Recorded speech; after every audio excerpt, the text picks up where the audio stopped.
샬롬, 주님의 이름으로 문안을 드립니다. 전 세계 30여 개국에서 그리고 우리 대한민국 전역에서 그리고 우리 두레교회 현장에서 함께 예배드리는 두레 온라인 교회 성도 여러분, 한 주간 동안 평안하셨습니까? 오늘은 2024년 12월 15일 대강절 대림절 3주차를 지나고 있습니다. 지금부터 성가대 조학에 맞추어 묵두하심으로 예배를 드리겠습니다.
하나님이여, 사슴이 시냇물을 찾기에 갈급함같이 내 영혼이 주를 찾기에 갈급하니이다.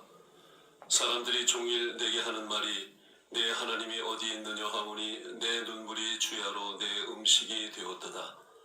내 영혼아, 내가 어찌하여 낙심하며 어찌하여 내 속에서 불안하여 하는가?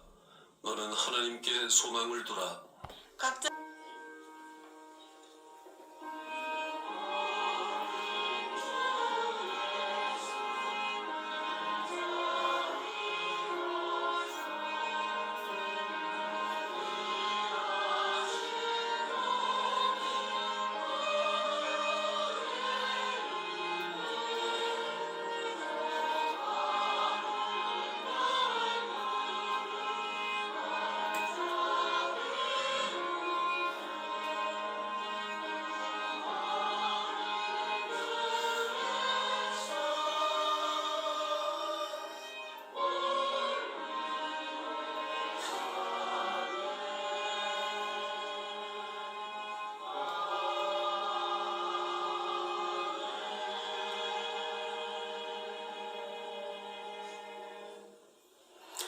이 시간 우리에게 주신 하나님의 말씀은 누가복음 11장 1절 2절 말씀입니다. 창세기 1장 1절 말씀. 1517년 마르틴 루터에서 시작된 종교개혁 이래로 500년간 신학의 주류는 출애굽기가 중심이었습니다. 애굽 종살이에서 해방돼서 가나안 땅으로 옮기는 그 모티브가 죄와 죽음과 심판에서 해방되어 하나님의 백성으로 거듭나는 구원신학, 그것이 출애굽기의 주제였습니다. 그런데 20-30년 전부터 500년 만에 신학의 주류, 중심 모티브가 변화됐습니다. 출애굽기에서 창세기로, 왜 창세기로 신학의 흐름이 세계 교회 전체에서 변화되느냐? 그건 우리 프로테스탄트 교회만 그런 것이 아니고 캐톨릭 교회, 동방정교회 모두가 같이 변화되고 있습니다. 출애굽기에서 창세기로 변화되는 이유가 하나님의 창조 질서가 파괴되면서 북극의 빙하가 녹고, 빙하가 녹으니까 바다 수면이 높아지고, 각국의 강나 대륙의 화산 지진이 심해지고, 지구 생태계가 변화되면서 하나님의 창조 질서를 보존하는 것이 인류의 생존 문제다. 이런 식으로 계속 나가면은 창조 질서가 허물어져서 인류는 공멸할 수밖에 없다. 그런 뜻에서 출애굽기의 구원신학 모티브에서 창세기의 창조신학 혹은 생태신학 그렇게 부릅니다. 신학의 주류가 바뀌고 있습니다. 1장 1절 말씀 태초에 하나님이 천지를 창조하시니라. 창조의 이야기는 하나님이 무슨 이유로 왜 창조했다 설명이 없습니다. 성경은 창조 때부터 선포입니다. 선포. 하나님이 천지를 창조하셨다. 좀 우리가 거칠게 표현하자면 믿으려면 믿고 말라면 말하라. 믿으면은 구원과 축복이 있고 믿지 않으면 심판 아래 있는 것이다. 그런 식입니다. 태초에 천지를 창조하셨다. 그러고 나서 2절이 참 중요합니다. 창조신학의 아주 핵심에 해당하는 부분이 창세기 1장 2절입니다.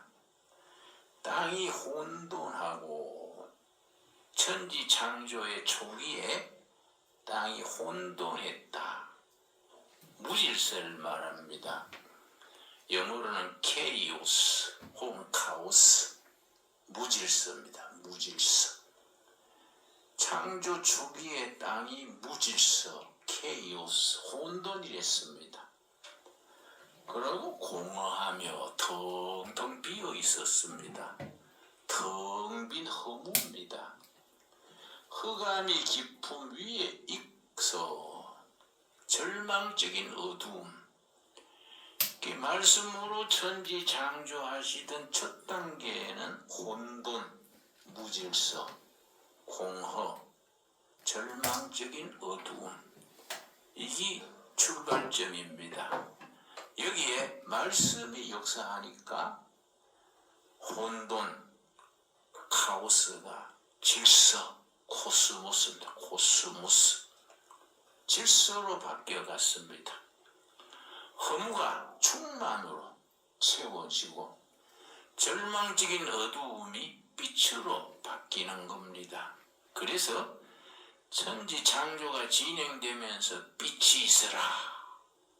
빛이 있었고 하나님이 보시기에 좋았더라. 이렇게 나갑니다.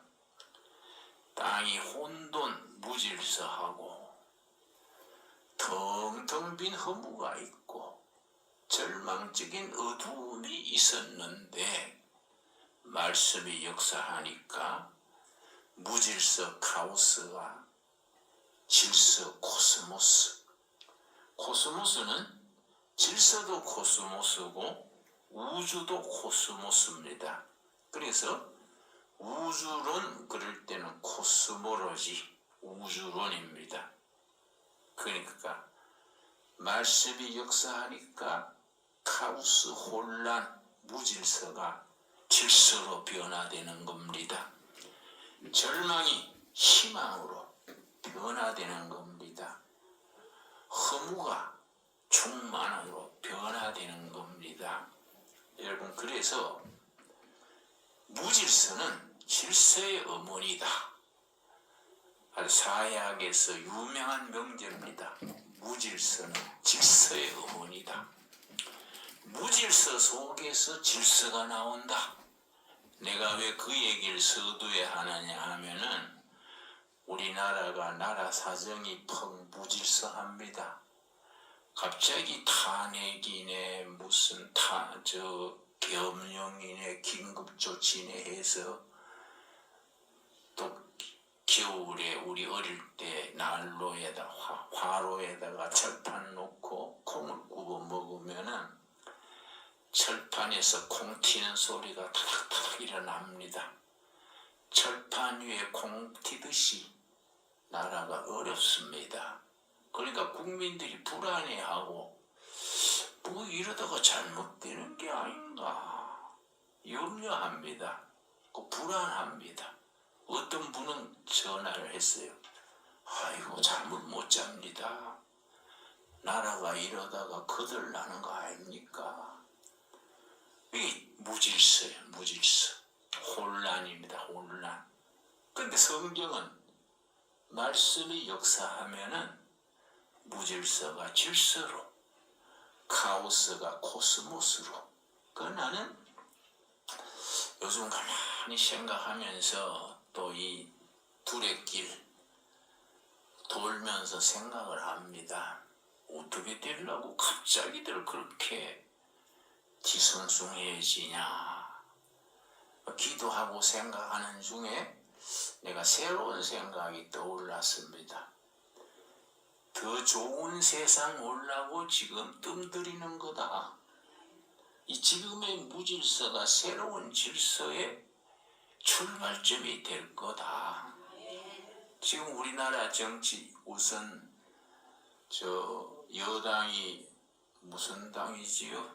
당 이름도 하도 고양이 이름처럼 바뀌어서 국민의 힘인가 국민의당인가 거기에 윤석열 대통령 당대표 한동훈 뭐 있고 또 야당에는 또 이재명 다 있습니다. 지금 그 사람들이 선수요 선수. 이 소용돌이 속에서 싹 물러나게 될 줄로 믿습니다.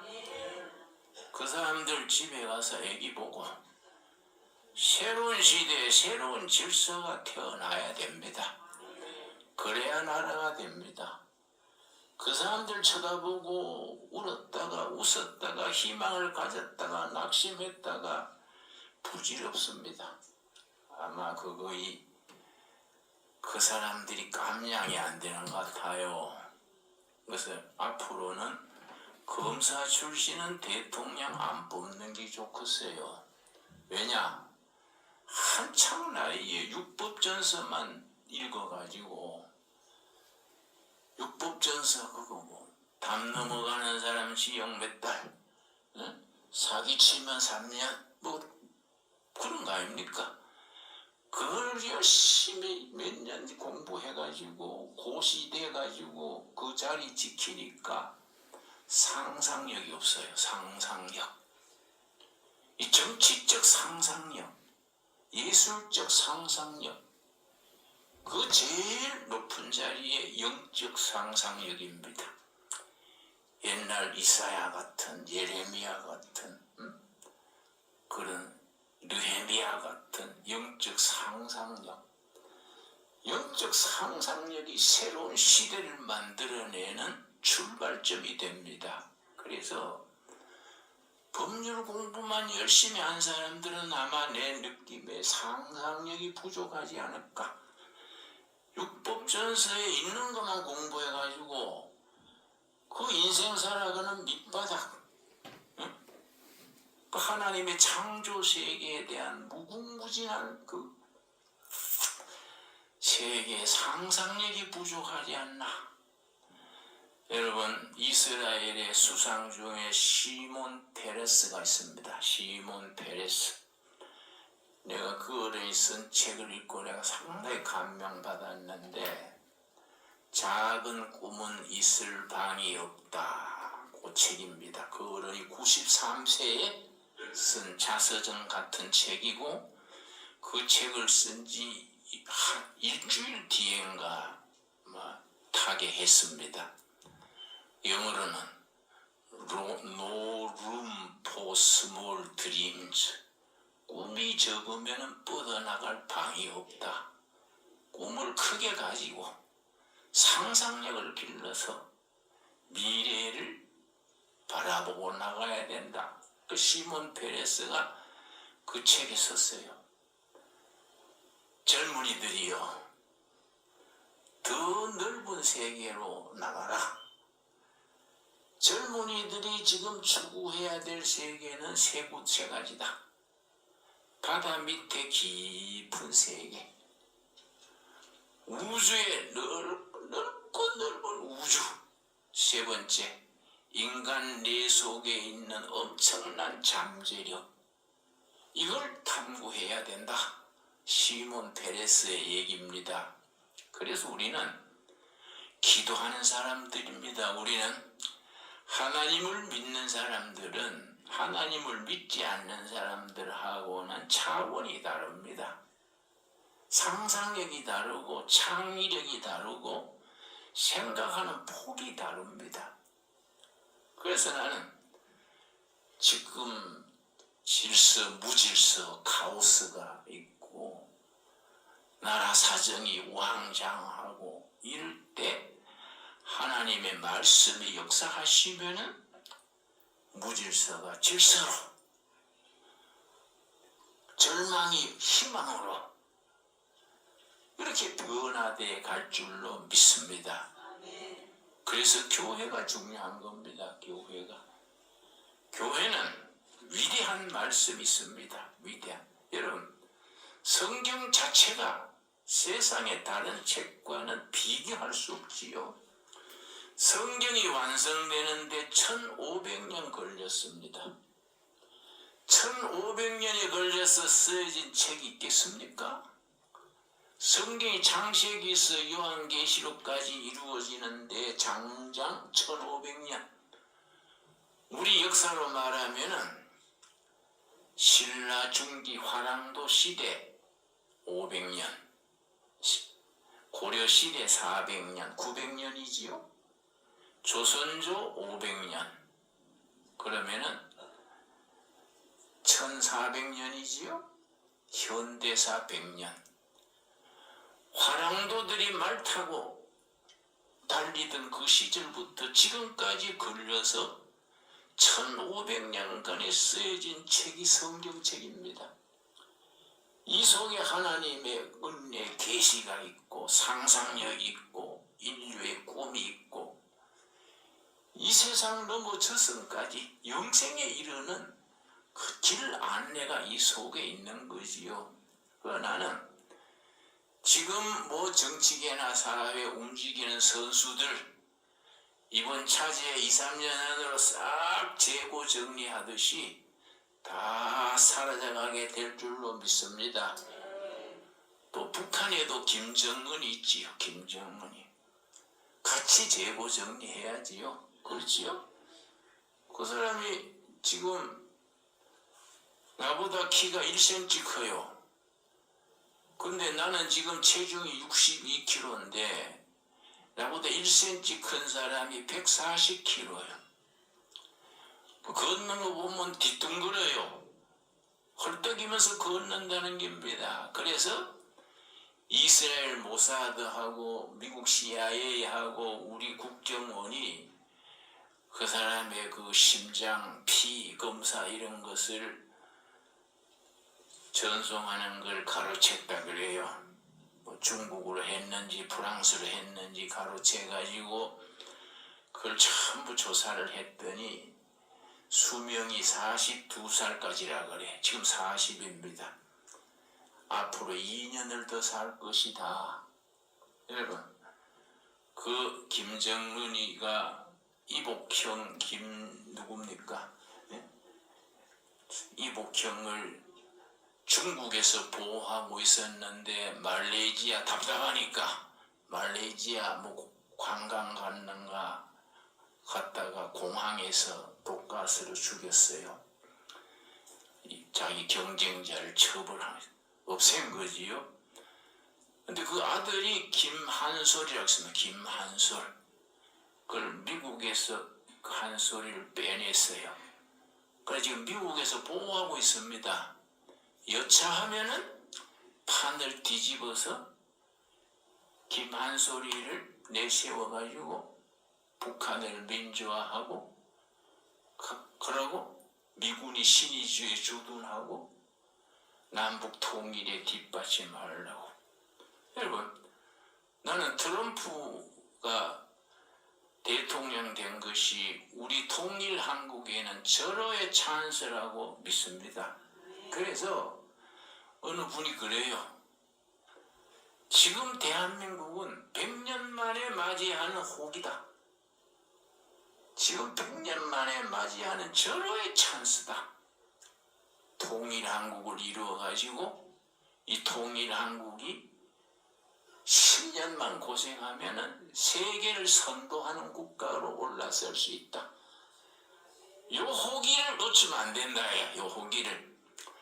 요 호기를 국민이 힘을 모아가지고 상하 간민이 힘을 모아가지고 하늘이 줄 수 있는 호기 기회 아닙니까? 이걸 살려가지고 우리가 통일 한국 시대를 뻗어야 되는데 여러분 이걸 못 살리면 안 돼요. 그런데 이상하게 정치판이 무슨 계엄령이니 뭐 긴급조치니 뭐 해가지고 뒤집었다 엎었다 하니까 참 답답한 노릇이지요, 여러분.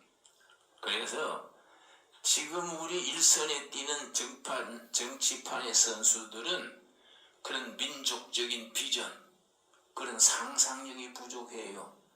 그 사람들로서는 통일 한국 시대를 준비할 수 있는 그게 나올 수 없는 것 같아. 여러분, 영적 상상력에 대해서 이사야 11장 한번 찾아보겠습니다. 이사야서 11장. 이사야는 왕족 출신입니다. 이사야 시대의 왕이 이사야의 사촌 형이 됐습니다. 이사야의 아버지가 왕의 형님이 됐습니다. 그래서 이사야는 왕족 교육을 받았습니다. 그래서 다른 예언자들보다가 생각하는 차원이 다릅니다. 당대 엘리트 교육을 받아서 상상력이 넘칩니다. 그리고 국제 정세에 대해서 아주 밝았습니다. 이사야서 11장. 이사야의 상상력이 어디까지 가느냐? 6절입니다. 6절. 이사야 11장 6절. 그때 이리가 어린 양과 함께 살며 표범이 어린 염소와 함께 누우며 송아지와 어린 사자와 살찐 준승이 함께 있어 어린아이에게 끌리며. 이 말을 지금 버전으로 고쳐 읽으면 무슨 말이 됩니까? 남한의 국군이 인민군과 같이 장기를 두고 남한의 유치원 아이가 북한의 어린아이들과 같이 아이스크림을 먹고 이 동두천 수도원에 와가지고 같이 가재를 잡고 그게 상상력이에요. 상상. 이사야는 그걸 상상하는 겁니다. 이게 영적 상상력입니다. 예언자들의 그런 이로부터 오는 상상력에서 역사가 싹이 트는 겁니다. 그 싹이 트고 뿌리 내리고 가지 뻗어서 어느 날 열매 맺습니다. 그래서 우리가 이 동두천 쇠목골 골짜기에 있어도 이사야 선지를 배워야 돼요. 여러분, 언제 우리 한번 예배 마치고 가봅시다. 요 앞산 넘어 길이 있습니다. 길 넘으면 한국지적협회에서 박은 말뚝이 있어요. 이곳이 한반도의 중심이다. 말뚝이 딱 있습니다. 이거 다 해놨어요. 우리 한반도 전체 중심점이 요 앞산 너머입니다. 그러니까 우리가 이 골짜기가 보통 골짜기 아니야. 통일한국 시대는 여기 중심이야, 중심. 그렇지요? 중심이니까 우리가 어깨 힘주고 준비해야 돼요. 괜히 골짜기에 있다고 기죽어서 비실비실 하지 말고, 야, 우리 통일되면 중앙에서 놀자. 아멘 없습니까? 뭐 그런 상상력을 가지고 그런 미래를 바라보는. 그래서 구절이 뭡니까? 9절. 내 거룩한 산 모든 곳에서 해됨도 없고 상함도 없을 것이니 이는 물이 바다를 덮음같이 여호와를 아는 지식이 세상에 충만할 것임이니라. 이걸 말을 풀어서 이해하면 성서한국의 비전 거예요. 성서한국. 물이 바다를 덮는 같이 여호와를 아는 지식, 성서의 지식이 온 세상에 차고 넘치는 시대, 제주도 한라산에서 백두산까지 여호와를 아는 시대, 성서의 시대가 열리는 그 성서 한국 시대라 그럽니다. 그 시대를 이사야는 지금 영적 상상력을 가지고 바라보는 겁니다. 그래서 통일 한국 시대가 되면은 우리가 하나님의 말씀이 남북한 7천만 동포들의 정신세계를 이끌어야 돼요. 그렇게 되도록 우리가 밑에 기초들을 닦아야 돼요. 그러니까 우리가 그런 시대를 꿈꿔야 됩니다. 그런 시대가 반드시 다가오는 것을 우리는 영으로 느낄 수 있어야 돼요. 이거는 위대한 비전입니다. 이거는. 응? 그러니까 우리가 성경이 우리에게 그런 영적 투선을 주는 거지요. 나는 우리가 뭐 없는 힘에 북한 그 독기를 한 20몇 년 해왔는데, 내가 그 20몇 년이 뭡니까? 수십 년간 해왔는데, 북한의 고아원에 세워서 2,500명 수년간 우리가 뒷바라지하고, 우리가 북한에서 데려온 탈북자도 260명이 넘습니다. 그걸 소리 없이 우리 해왔는데,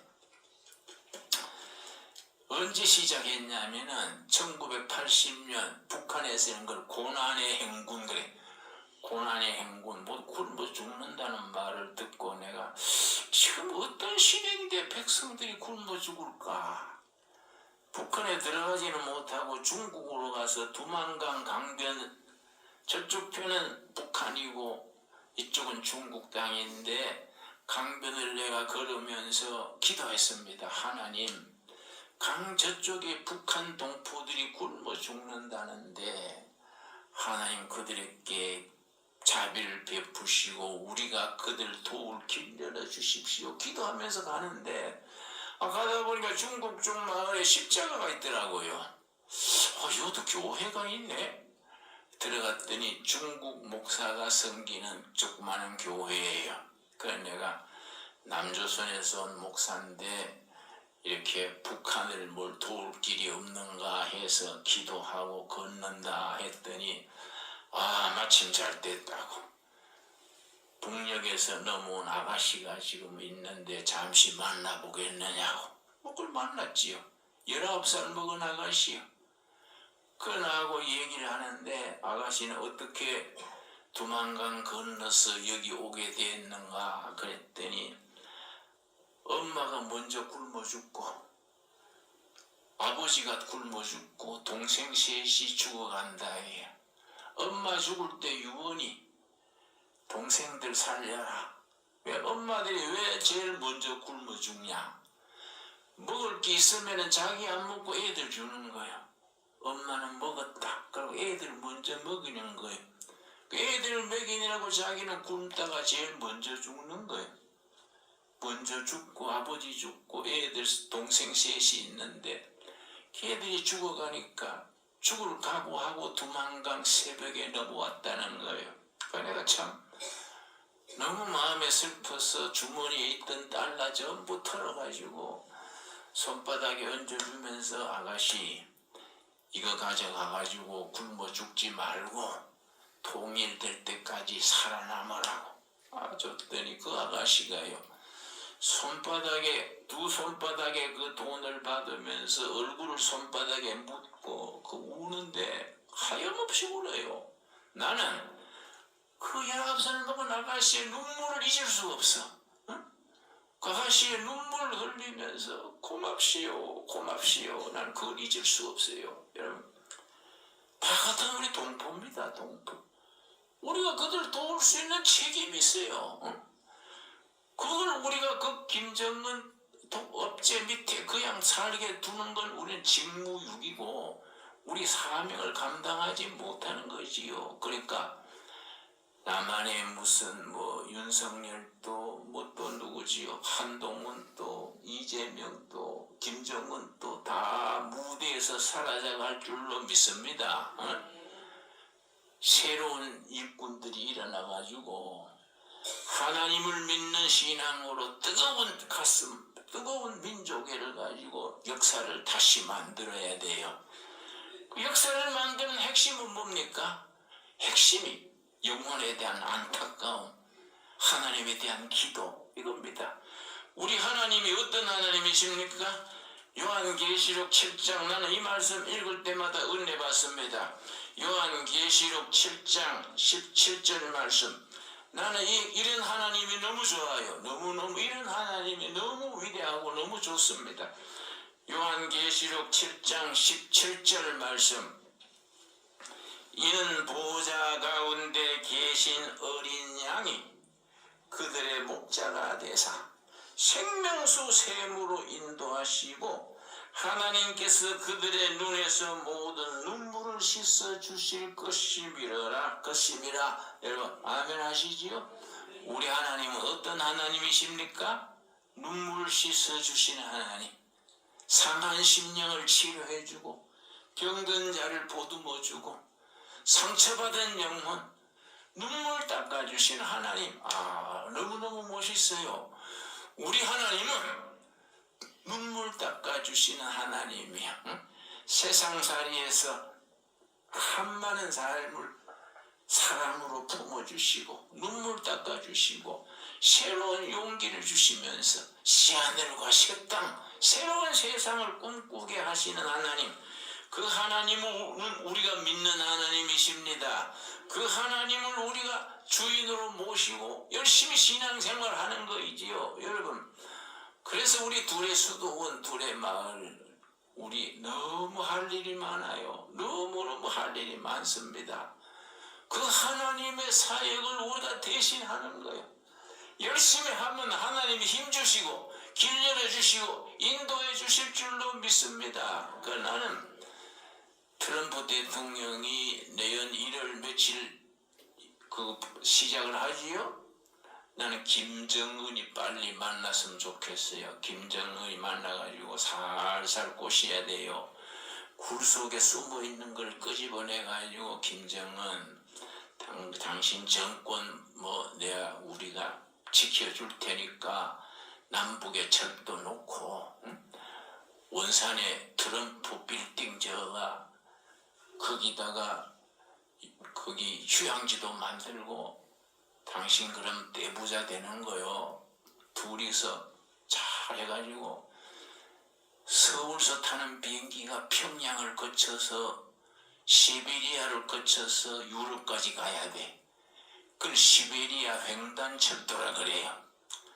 트럼프가 그거 할 수 있습니다. 트럼프 그리고 김정은이가 다른 길이 없으니까 트럼프 말을 듣는다고요. 시베리아 철도가 터지면요, 우리 철도에 타고 시베리아 거쳐서 유럽에 한번 놀러 갑시다. 한국의 선교사들이 그 기차 타고 전도하러 가야 돼요. 아프리카로, 유럽으로. 그렇지요? 그런 시대를 바라봐야 돼. 그러고 지금 푸틴이 죽수지 않습니까? 푸틴이 전쟁 일으켰는데 오다가도 못하고. 근데 나는 트럼프가 괜히 푸틴 편드는 척 하지만은 오히려 그게 좋을 기다. 푸틴 잘 달래가지고 당신 휴전하고. 그래서 우크라이나 대통령 이름이 뭐이지요? 응? 잘란스키인가 제렌스키인가 잘 달래가지고 거기까지 됐다 그래요. 현재 전선에서 휴전하고 그 경비를 나토 유럽 군대가 보초를 서고 그 대신에 우크라이나 재건 비용을 대주겠다. 젤렌스키도 오케이 했다 그래요. 휴전이 곧 될 겁니다. 그러면 푸틴은 유럽 쪽으로는 못 나가요. 그건 찍혔으니까 시베리아 쪽으로, 아시아 쪽으로 올 수밖에 없어요. 여러분, 시베리아는요, 우리 한국인은 기적의 땅입니다. 한국이 선진국으로 가는데 필요한 자원 5가지가 시베리아에 있습니다. 산림, 석탄, 가스, 석유, 히토류, 시베리아에 묻혔어요. 그걸 활용할 수 있는 나라는 일본도 아니고 중국도 아니에요.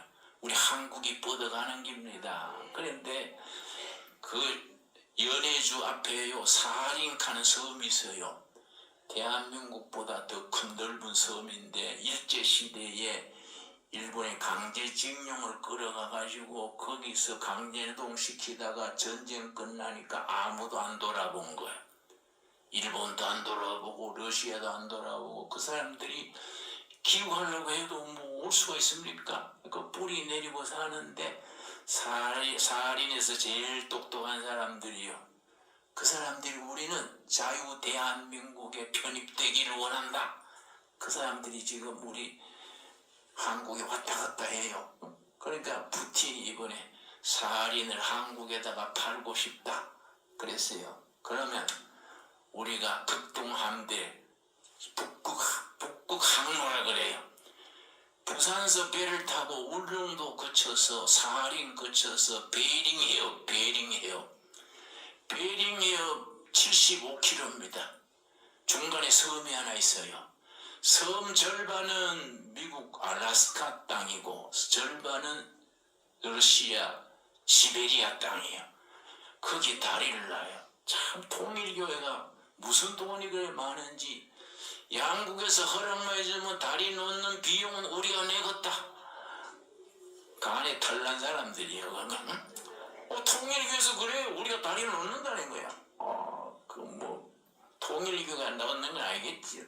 우리가 뭐 힘써 놔야겠죠. 넣으면은 우리가 자가용 타고요. 그 여행차 있죠. 그걸 무슨 차라 그럽니까? 응?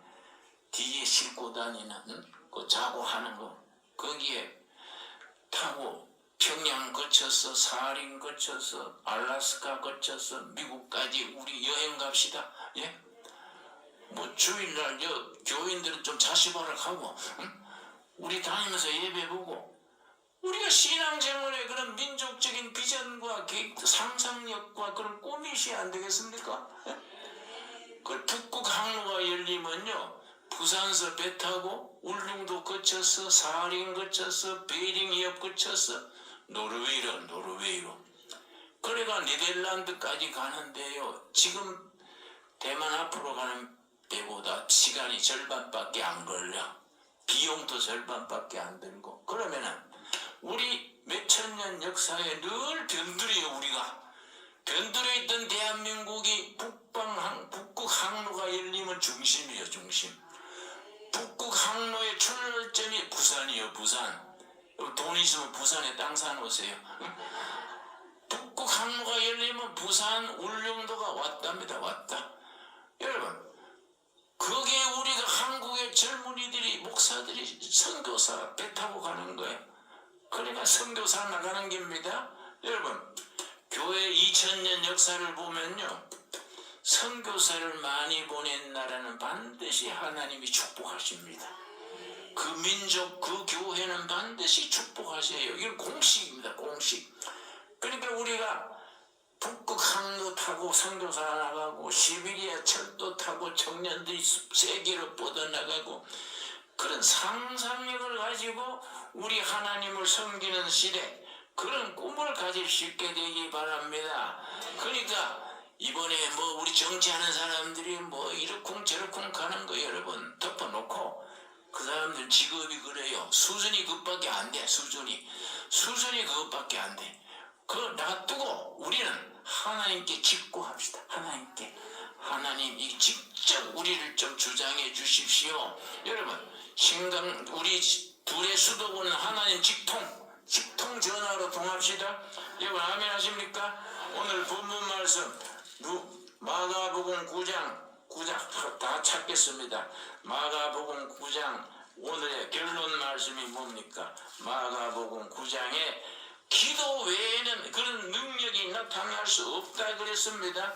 마가복음 9장 29절 말씀 신약성경 69페이지 마가복음 9장 29절 말씀 28절 29절 읽겠습니다. 집에 들어가심에 제자들이 조용히 묻자오되 우리는 어찌하여 능히 그 귀신을 쫓아내지 못하였나이까. 29절 같이 읽겠습니다. 이르시되 기도 외에 다른 것으로는 이런 종류가 나갈 수 없느니라 하시니라. 기도 외에는 없다. 기도 외에는 길이 없다. 우리가 무슨 백이 있습니까? 뭐 큰 재물이 있습니까? 우리가 뭐가 있습니까?